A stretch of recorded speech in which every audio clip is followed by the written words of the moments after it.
item changes that we have from yesterday. We have the Vulcan, which will be flying this afternoon at class 4.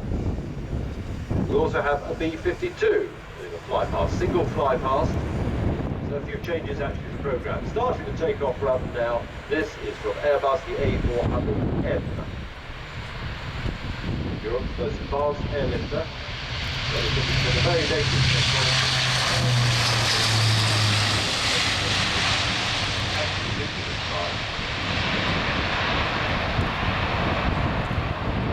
Today, right in Scotland, engineering test pilot Farnborough.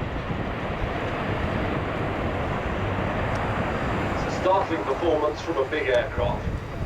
It's a signature from Airbus. The A400M fleet has accumulated over 400 flight hours in more than 100 flights. The flight test demonstrates the basic soundness of the whole design of the 400M. Certainly confirmed that it will meet its guaranteed performance. It was conceived to respond to the needs of the launch nations and initial customers, which included Belgium, France, Germany, Luxembourg, Spain and Turkey, and the United Kingdom and Malaysia. Indeed, we welcome the Minister of Defence from Malaysia here today. I saw him in the crowd earlier. A total of over 184 aircraft have been ordered. Coming round now to a steep turn in front of us, a very tight turn. Time to have about 1,200